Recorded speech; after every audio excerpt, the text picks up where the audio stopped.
In this edition of Prep Rally, the podcast, we will recap 6A state basketball as well as the other classifications, and we're going to talk a little bit about how the 6A state tournament bracket is handled. It's the Prep Rally Podcast, the only podcast in the state dedicated to prep sports, brought to you by the Northwest Arkansas Democrat-Gazette. Here's your host, Chip Souza. Welcome to the Prep Rally Podcast. I'm Chip Souza, joined by Rick Fires, the beautiful, dapper Ricky Fires, and Leland Barclay, not so beautiful, not so dapper, but he's with us anyway. Leland Barclay. Clean. He showered. He has showered after 6 days of covering basketball. Ricky, he showered, and he's all fresh and new. Which is more we can say about you coming in here after working out. I'm telling you.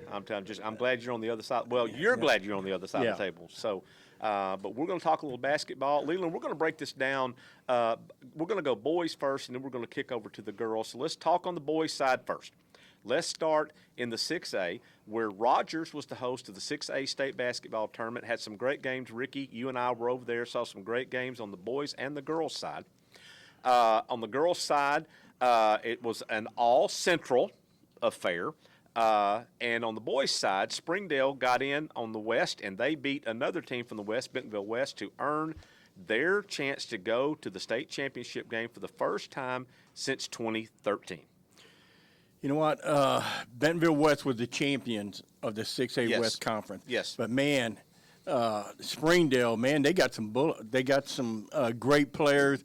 Cortland Muldrew just firing up. What do you have, 27 points? They hit him with a three-point barrage. Boom, boom, boom. You can't really call that an upset. Springdale's a really good team. Even all year long, they might have had a little stretch right there. But they're peaking right there, which is what you want to be at this time of year. And they're going to go up against the Jonesboro Hurricane. Yep.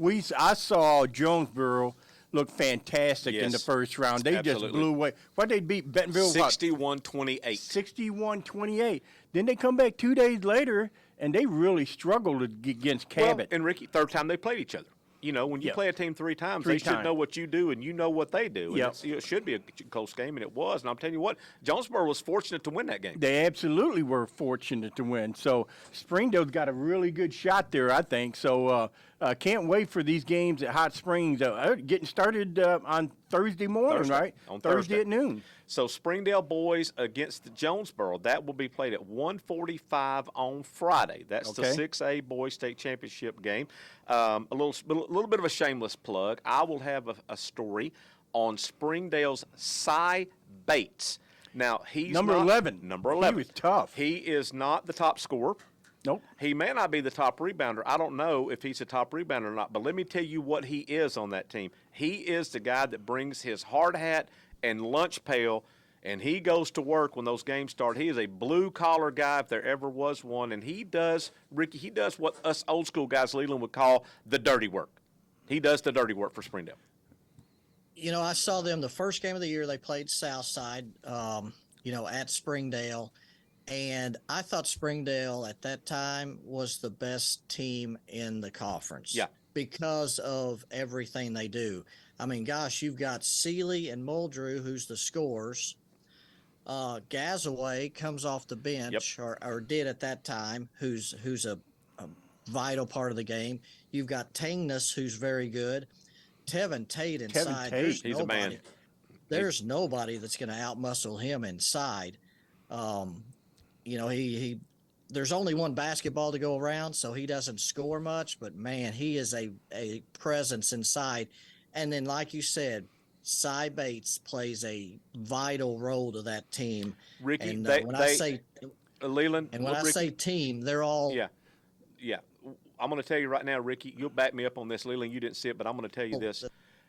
Springdale does not beat Little Rock Central without Cy Bates. They don't win that game. You and I were sitting there at press row, and you hit me in the side. Look 11. And he, like you said, he was doing the dirty work right there where, other kids going to get the 30-foot three-pointer, the headlines and everything, but he's a vital part of that team. Did a great job, too, defending. I'm going to butcher this name, Leland.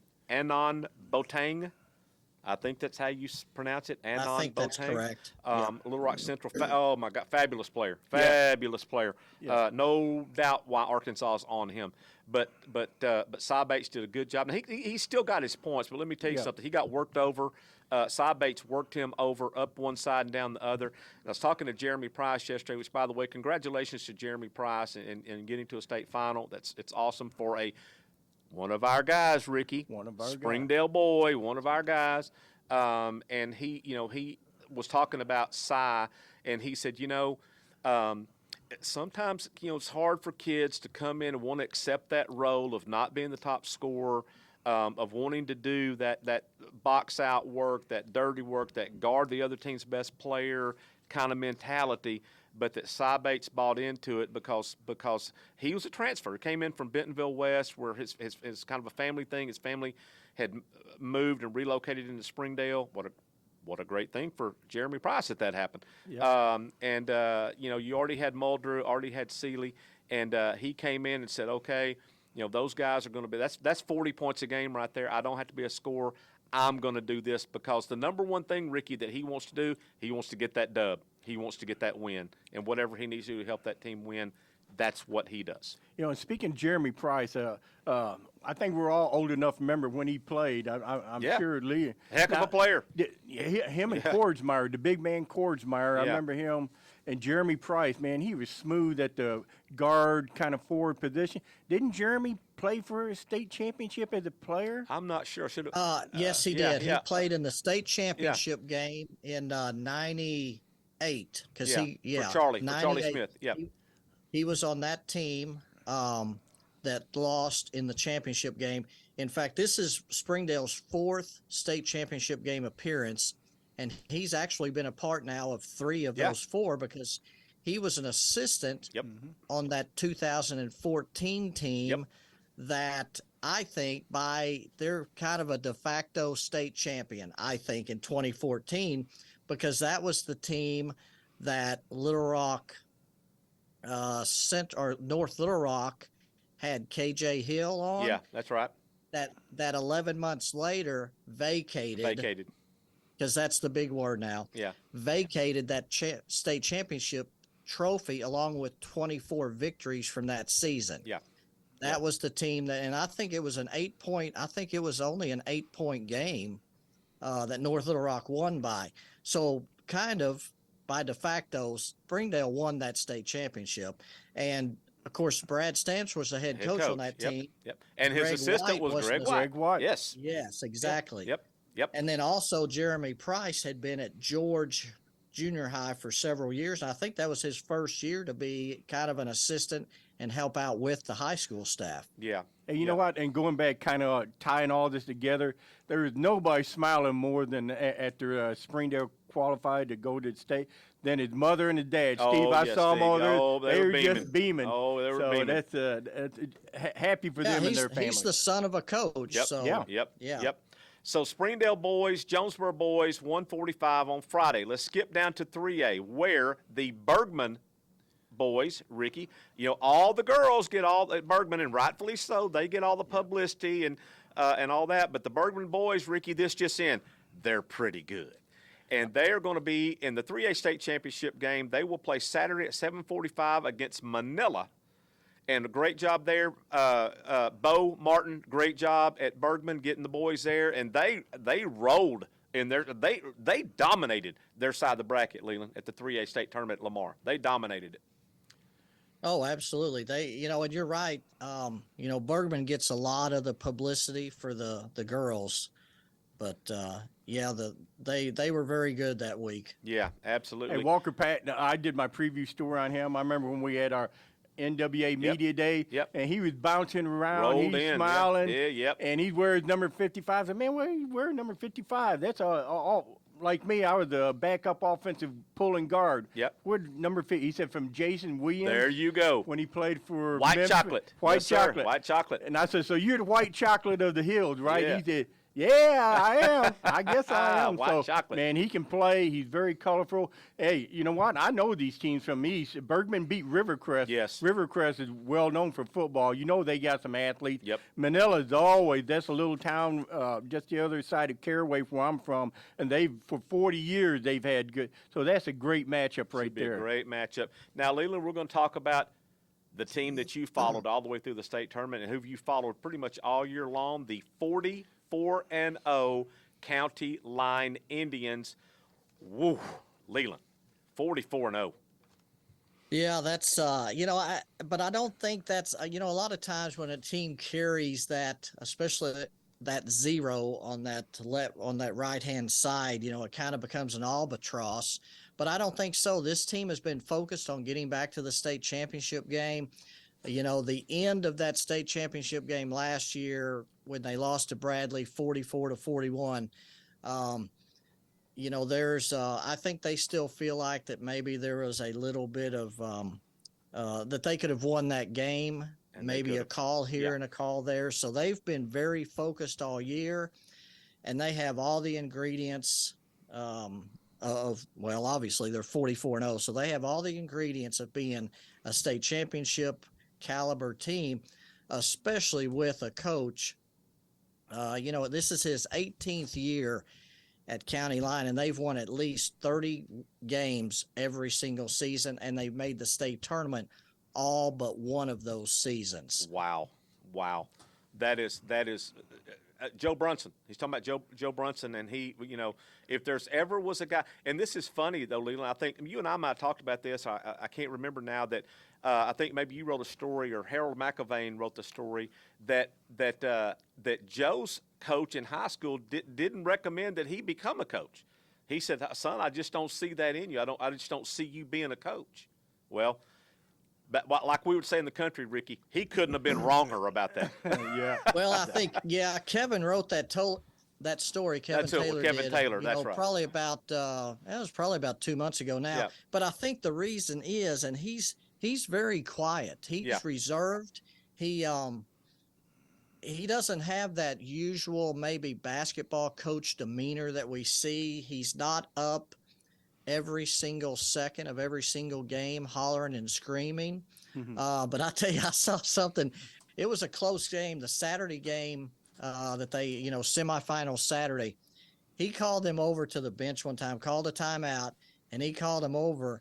And I guarantee you his Indians, his team, they probably see a side to him that maybe we don't see very much. Yeah. Because he lit them up late in that game. I think they had a big lead, about a 15-point lead, and they had made a couple of bad decisions on consecutive possessions. And he called a timeout to remind them of a few things. And the first thing he did was point at the scoreboard and say, "We're ahead." There you go. I think it was probably just that calmness maybe that he had that maybe his coach didn't see that relating to the kids, maybe. What a terrific player Andre Milam is, Leland. I think he's in contention for River Valley Democrat-Gazette Player of the Year down there. I think he certainly would be in that conversation for sure. I would say that's definitely true. He's had a tremendous season. He can score inside, he can score outside, he gets rebounds, he handles the ball. He had a tremendous block on the defensive end Saturday too. But then you throw in Cooper Watson and Trent Johnston, who are juniors, who do a lot for that team. And then of course Kelby Rudd and Drake Price are both seniors that kind of play a role on that team that also is very vital. And then how about this? You bring in a 6'7" senior is the sixth man that comes in off the bench. Experience, size, defense, they have all the ingredients. Leland, I've been following him because of the record, obviously, but I had a chance to see him over at Lincoln during the regional tournament, and I said, oh, my goodness, the athleticism on team. And like you said, bringing a 6'6" guy off the bench, they go 8 deep, and I know I bring it up every year, but, man, I would love to see whoever wins this game, Mark Tree or County Line, man, I'd love to see like the overall. Yeah. I'd like to see them. I'm not saying they could beat a 6A Jonesboro or Springdale. My goodness, I'd like to see them against a 4A Blythe or somebody like that. Yeah. Game, by because the way. Mark Tree is very good. They've got a 6'5" Yeah. post player, Jonah Walker, that kind of sparks that team, and he's a presence and a very athletic guy inside. So it's going to be a very fascinating game to watch, I think. And that game will be played Friday at 7:45. That is the final game on Friday. Should be a great game. If you don't already have your tickets for Hot Springs, you better get on that quick because you do not want to miss the state finals. You don't want to miss that at all. Well, the first game, or the 6 o'clock game that night, is going to be Mammoth Spring and Norfolk's girls. Right. And those two teams, they have been far and away the best two teams in Class A all season long, and they are playing for a championship. So it's that was one of those that they've been on a collision course. I know Eric had them ranked 1-2 in the preseason. They've been on a collision course all season long, and they're going to get to play for the title on Friday. Good segue, Leland, into the girls' side of the games that'll be played. Again, these games are at Bank Ozark Arena in Hot Springs. On the girls' side, 6A, going to be a great game. Leland, it's going to be a great game. Conway against North Little Rock. That's going to be Friday at noon. That's the 6A. We want to mention our boy Daryl Fimple, got the defending state champion, North Little Rock Charging Lady Wildcats, or charging. That's a whole lot. The Charging Wildcats. We're just gonna go with that. That's a lot. That's a whole head. That's across 6 columns right there. With his tremendous shoes that he had on the other night. And but I tell you what, Ricky, what I like more, I love talking to Ashley Hutchcraft, the Conway coach, after games, because she's about as country as it gets. And Ricky, you asked her a good question the other day after their semifinal win. Kind of how they regrouped after losing in Leland. And there's no other way to describe it. They were absolutely. They laid an egg in the state tournament. They did. She admits it. They admit it. She equated it to having they had PTSD, after losing a game that they didn't feel like they should have lost. But anyway, Ricky, I think it was you asked her a question, and her answer, long answer, reduced down was, we had a big come to Jesus meeting. Come to Jesus. Yeah, that's what she said. Meeting after that, and she's talking about all that they ran and whatever, and I said, that sounds like your daddy. Yeah, that sounds like Hutch, your daddy. At Guy Perkins. She said it got through him once you run and puke and run and puke. You kind of get the message after that come to Jesus meeting. Yeah, and I tell you what, Ricky, Chloe Clardy for Conway, boy, she can play, and their big girl inside, 42. I can't think of her name. Savannah Scott. She's the one that got them off the great start. Yeah, they could not stop her. So it'll be that against North Little Rock's quickness and speed. Their guards are really quick and really fast, and that will be a really good game. That's going to be played at noon on Friday. But we're going to talk about the 5A. We got Greenwood going for a defense of its 5A state championship against Valonia. A program that was in the conference, was in the 5A West for a long time. These teams are not strangers at all. 6 o'clock on Thursday, Leland. Let's talk about that one. Well, and everybody looked at Greenwood's side of the bracket. And, of course, they were playing Nettleton to begin with, which, yes, they were a 4th seed, but they were actually a conference runner-up because there was a 3-way tie for second. So they were essentially starting off with a number 2 team from a conference. Yes. They, Greenwood won that game. Then they survived a very close game. I think it was 9 points. Yep. Then they had to play Parkview, who's very good as well. Greenwood won that one 62-60. Yep. And then on semifinal Saturday, they had West Memphis, which has been ranked number 2 behind Greenwood all season long. So everybody pointed at that side of the bracket. And, of course, it's common for teams to say, and I know we're going to say it one more time in this, in this show, that sometimes the semifinal game is kind of deemed the state championship because of how the bracket falls. Yeah. Because that is predetermined. But here's the thing about Valonia. Of course, like you said, they used to be in the same conference. Well, the Greenwood Lady Bulldogs ended this conference season, I'm going to go back to conference season, with 43 straight conference wins. the last team to beat them in a conference game? Valonia. So in the words, those immortal words of Rick Fires, Valonia. They ain't scared. They ain't scared. They're not scared. They ain't scared, Ricky. And so I think that puts a whole different perspective on that game. The fact that, when the ball's rolled out there, the opponent is not going to look across and say, oh, my gosh, that's the Greenwood Lady Bulldogs. Yeah. So I think it's going to be a knockdown, drag-out. Plus, Jeremy, the coach Simon, the coach at Valonia, he's a Valonia guy, graduate. So I think it's going to be a very good one. Should be a good one. Again, that one's 6 o'clock on Thursday night. Now, the first game, or the game, another game that we're, has a lot of Northwest Arkansas people watching and anxious, Ricky, is the rematch in Class 4A between Farmington and Nashville girls. That game will be played at noon on Thursday. Ricky, you have a story that's going to be in the Thursday Northwest Arkansas Democrat-Gazette on Farmington. Reese Shirey and the Farmington girls, and Ricky, they've had this circled on their calendar for 365 days. You know what? This is the team they want to play. Yeah. Both teams want to play. Yeah, they want to play each other. Yeah. If you recall last year, Farmington was this close. I know you can't see it on radio, podcast, world, whatever. They were within 4 seconds of winning that game. Then a girl named Townsend, Sydney Townsend, jacks up a three-pointer, swishes it. Boom. Ball game, state championship. How awesome is that? Yeah, and I was talking to Reese, and she said, man, she put her hands over her head, could not believe it. But she said, that's been an incentive for them. They wanted to get back, and they are really glad that Nashville's going to be on the other side. It's going to be a great game. Like I said, neither team is scared of the other one. No. What a way to kick off the state tournament down there at Hot Springs. Of course, everybody talks about Jenna Lawrence, and you do not win championships with just one great player. Like I said, Michael Jackson, Jordan.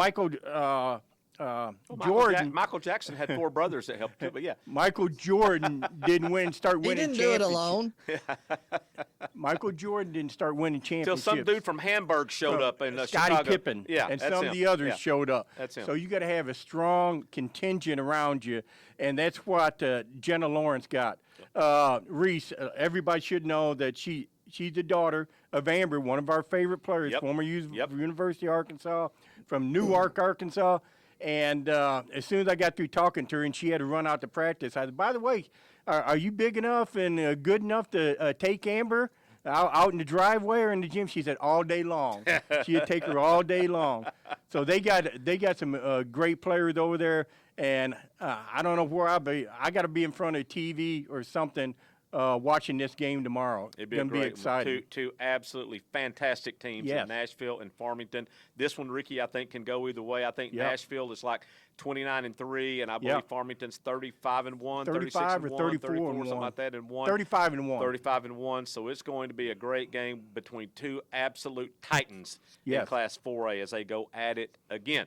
Now, of course, Nashville is coached by Paul Dean. That's who correct. was an assistant under Clay Reeves at Greenwood. That's correct. And when you watch Nashville play, they are a mirror image of Greenwood and everything that they do. In fact, back during the summer, Paul Dean and Clay Reeves got to coach together at the All-Star game. Wow. And when I was talking to Paul Dean about, sharing an office and being with Clay Reeves so much, he said he patterns everything he does, practice-wise, everything, after what Clay Reeves does at Greenwood. He said, in fact, I wanted to know what he had for breakfast that morning. Why try to reinvent the wheel when you learned under the guy who invented the wheel in the first place? Hey, Leland, this is Paul Dean that coached down at Pine Bluff in the early 90s? That's Bo Dean's son. Yeah. Oh, wow. Okay. And this is his son. Yep. Okay. Yep. So got a lot of coaching blood there. Yeah, I remember those teams. Absolutely. So let's talk about 3A, Leland. The Lamar girls. Yes. Ricky, if you looked at the bracket, they should have been bounced in the first round, right? Melbourne, they had won a couple of, state championships in 2A. They were making the move up to 3A. They were, gonna have their way with these teams in 3A because they've earned it. Yes. Lamar was playing without Corey Sanders, their quote unquote best player and the leading scorer, leading scorer, everything. So Lamar should have gone out and that. Oh, nope. Leland, they forgot to tell Lamar that. They forgot to tell them that. When I saw the bracket, of course, these teams, they always put in bids, and of course, they always want their teams to be playing. Of course, the boys were close, but they got eliminated, so it only left the Lamar girls. Well, they got beat in the semifinals of the regional tournament by Little Rock Episcopal. Yeah.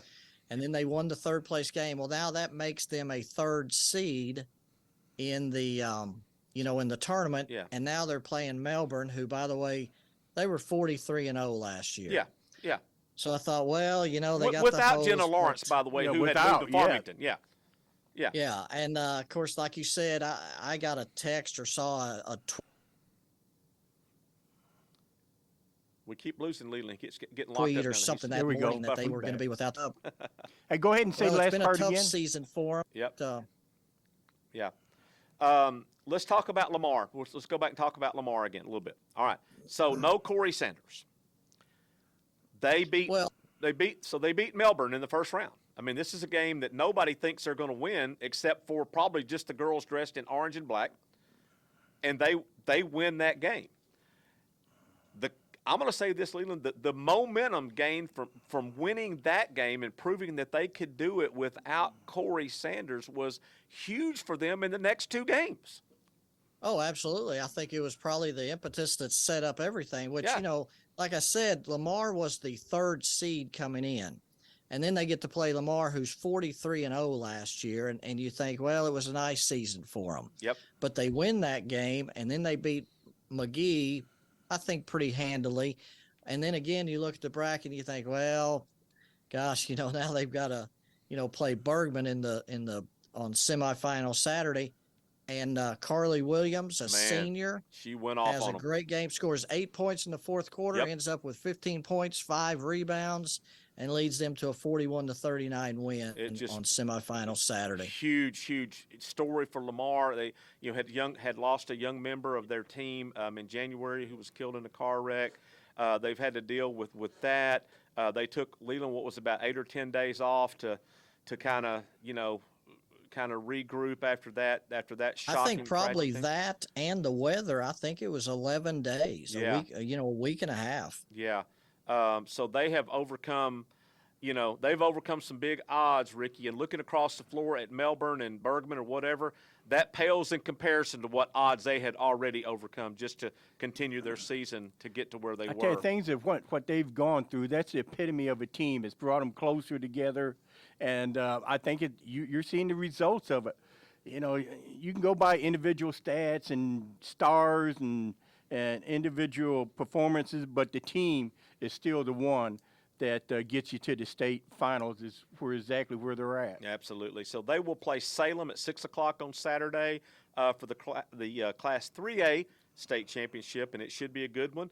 And you know what, Leland, I guess you could look across the court and say Salem might have a better team than Lamar, but I'll tell you what, I'm not putting my money against Lamar. I'm not. I would be a poor man now if I had done that. Absolutely. Yeah. Well, more poor anyway. So that is the 5 teams from the River Valley / Northwest Arkansas that are playing for state championships this weekend, starting on Thursday at Bank Ozark Arena down in Hot Springs. So like I said, you will want to get down there. There's going to be some great basketball all the way around, and we wish our teams and all teams that have made it this far good luck, and finish it out strong, and should be some great basketball. Now, before we get out of today's show, we're going to talk a little bit. Leland, I had a chance to talk to 3 or 4 coaches at the 6A state tournament this past week about the way the 6A bracket is set up. And Ricky, you were in on some of those interviews and conversations. And the coaches I talked to were coaches of teams that had gotten first-round byes. And to a person, they do not like it. They do not like those byes. They do not like it.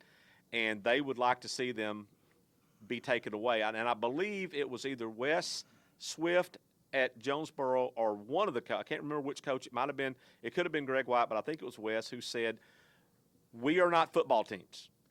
We don't need a bye week to heal up bumps and bruises. Taking us out of our routine and making us set for 6, 7, 8 days before we play, between games, is not good for anybody. And they don't like it, and they would like to see that change. And we talked about this a little bit before, and Leland, I want you to jump in on this too. The 6A is convoluted. There's no other way Not enough to say teams. it's convoluted. There's 16 teams, and that's the way it has been. But because of geographical speed bumps, or what word am I looking for?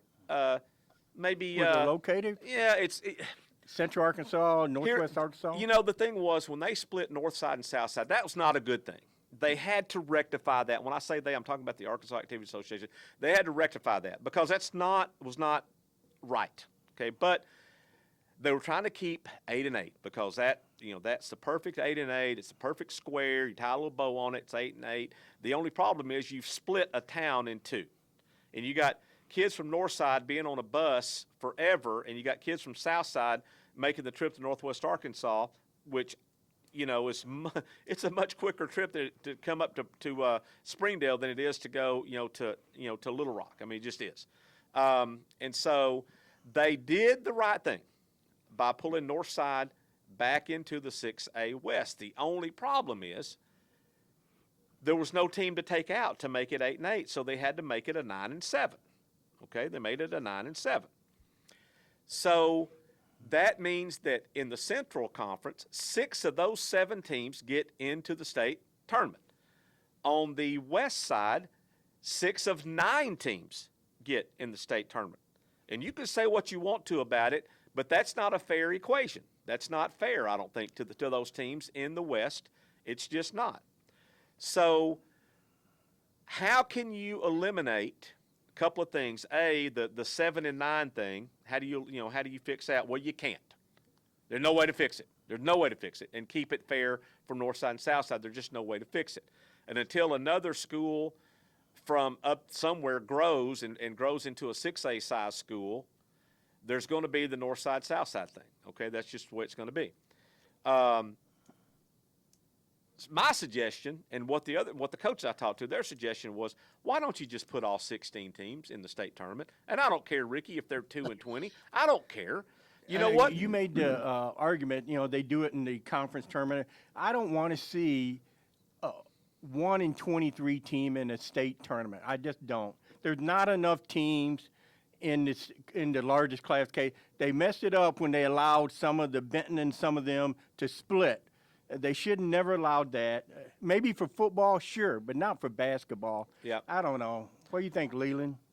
Well, this problem was created 17 years ago when you had about 3 schools that were at that time probably about the 17th, 18th largest schools in the state that complained enough that they were able to get a vote, and the largest classification was split from 32 teams down to 16 teams. Yep. That's when this problem was created. So now you've got 16 teams in the state's largest classification. And we have seen through the years where teams in 7A and 6A are now in basketball and other sports 6A and 5A, where they have taken every single team, all 16, to the playoffs. And in a state tournament at Greenwood several years ago, I saw a Parkview team, which was the number 1 seed, defeat a Little Rock Fair girls team that had not won a game all year and beat them probably about 70-10. During the regular season, those 2 teams played, and I don't think that Fair scored a point. I think they shut them out about 60 or 70-0. So that's what happens when you have a 16-team bracket and you want to take everybody. Just like Rick said, you're going to have a team that's 1 and 23, and they're going to get mercy ruled in the first round. And so now they decided, well, we don't want to take the worst teams in a conference, so we'll only take 12.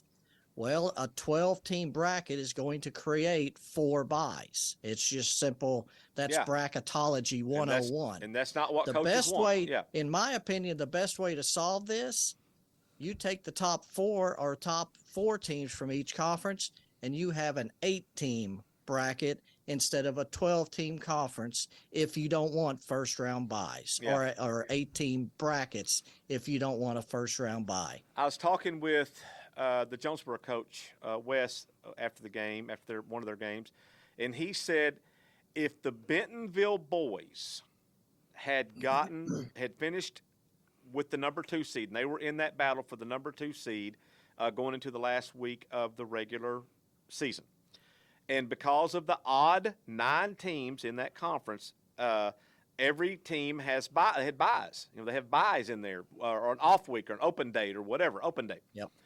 So Bentonville boys, that was their time to be open. They were open that week. Yep. They played on Tuesday. Yeah. If they had been the number 2 seed, they would have gone like 11 days between games. It would have gone 11 days between games because they would have gotten that bye in there, or that open week in there.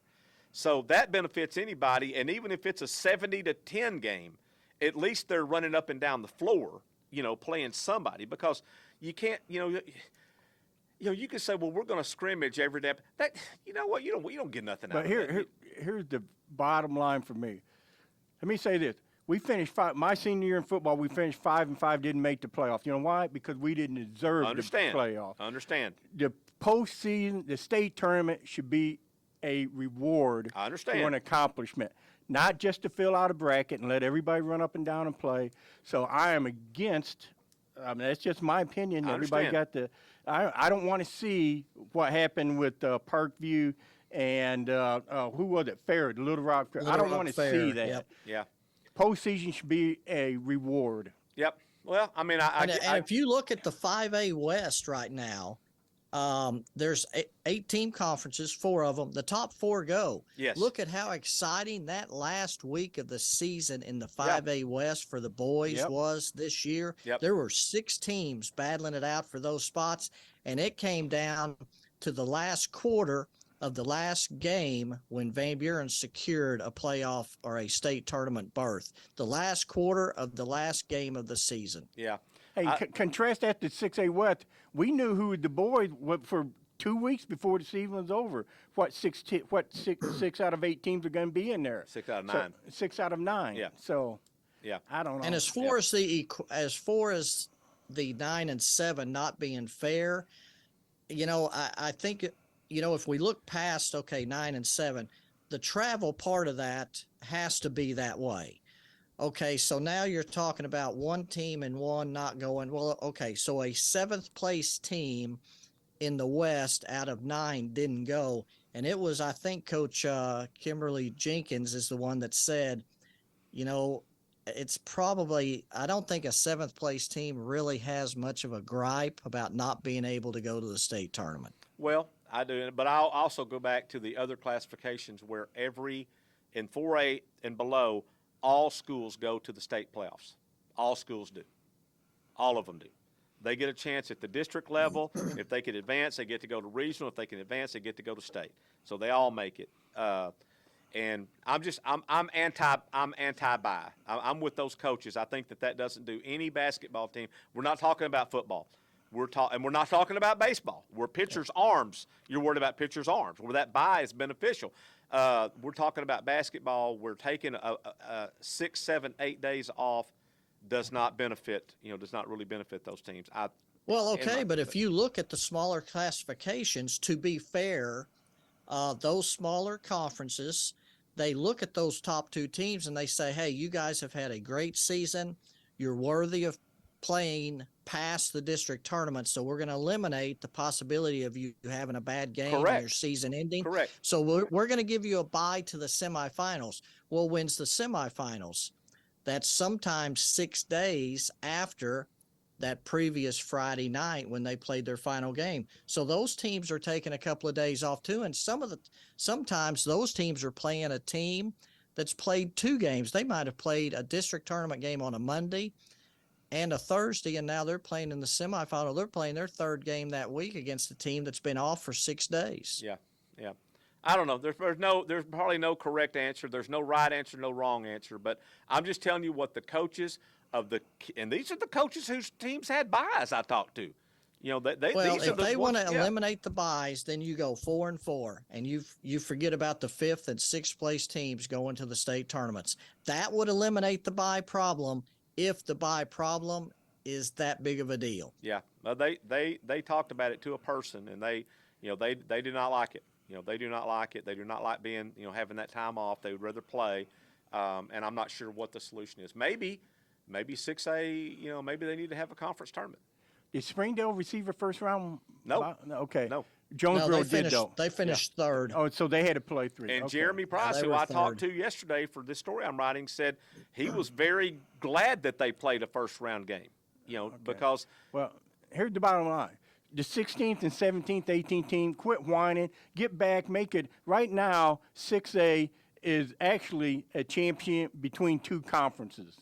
I don't even know how you can call it a state championship. Between 2 conferences, for 6 out of 8 teams get to go to this state tournament and everything.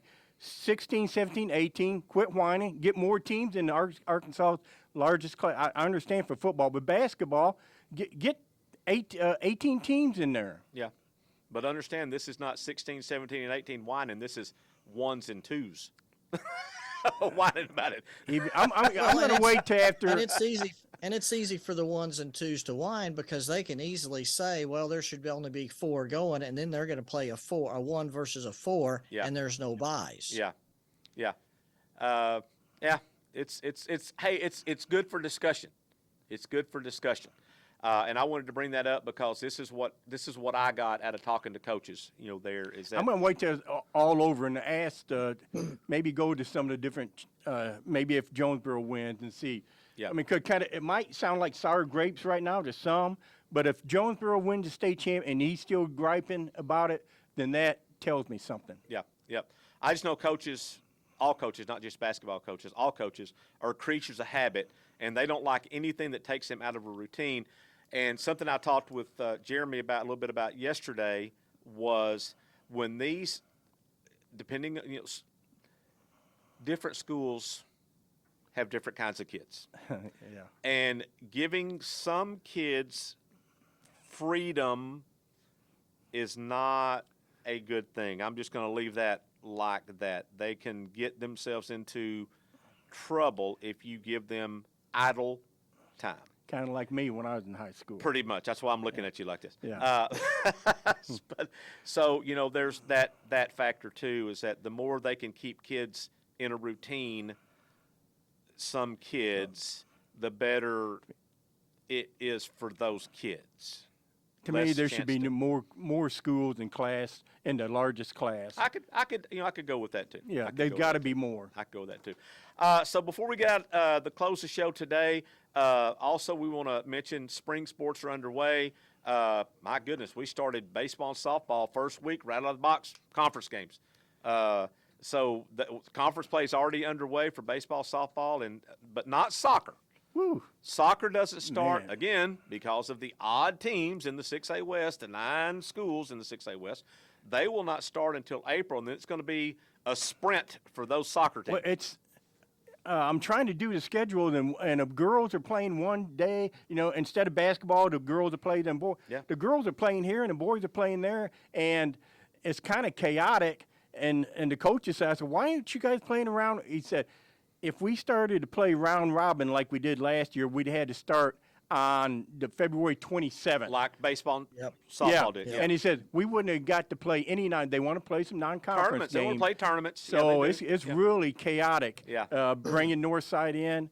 So man, I don't know what's going on with soccer, but Yeah. I saw Fayetteville last night. They won 8-0. The boys, either Fayetteville's really, really good or Siloam Springs Yeah. really, really bad. Well, Siloam has been really good in the They past, had so been. I'm I was guessing stunned by Fayetteville's that. pretty good. Yeah. But anyway, it is here now. This week we will play games, and then we got some games next week, and then there's spring break, so there'll be a week off there, and then we come back after spring break that last week of March, and man, it is Leland. It is a sprint to May. It's a sprint after that. Yes, it is. And you're right. I mean, baseball and softball season's only been a week old. We've already seen 17 strikeouts in softball by a Van Buren pitcher. Yep. We've seen no hitters, grand slams. So they hit the ground running in baseball and softball. We seen for a triple sure. play yet? Not yet, but we've seen our girl down at Hackett, Mackenzie Freeman, has already pitched 2 perfect games to tack on to the 5 that she pitched last year. She's got 7 career perfect games. The state record is 9. She's a sophomore. I think she's got a pretty good chance at maybe setting the state record for perfect games in softball. Well, that, and then in, of course, track, I think it was Henry posted at Springdale the other day. They set 13 meet records. Yeah. They So, come out flying. tremendous. We're very blessed to see these tremendous athletes right now. And also, that was not a new record, right? Okay, well, so we had a little Twitter comment about that where some guy said, Henry, you failed to report that these were all new records. And I said, you have now been unfollowed. Delete. I'm not following you anymore. No such thing as a new record. No. So anyway, lot of spring stuff coming up, and we will be here with that and have plenty of that for you in the Northwest Arkansas Democrat-Gazette and in the River Valley Democrat-Gazette, where Leland and his crew do such a great job down in Fort Smith. And we will be back next week, and we'll talk about the state championship games, and we will talk about some more spring sports next week. So lots of good stuff. So stay here with us on the Prep Rally Podcast. Ricky Fires brings it in strong every single time. Might not be the best looking guy out there, but he brings it in strong every time. Ruggedly handsome. That's what my mom said. Ruggedly handsome. There you go. She could not have been more correct on that. Emphasize the rugged. Especially the rugged part of it. So for Leland Barclay, for Ricky Fires, I'm Chip Sousa. Thanks for listening to us on the podcast. We'll be back next week. The Prep Rally Podcast is produced and directed by the Northwest Arkansas Democrat-Gazette. Find us on SoundCloud, Apple, Google Play, Spotify, and Stitcher.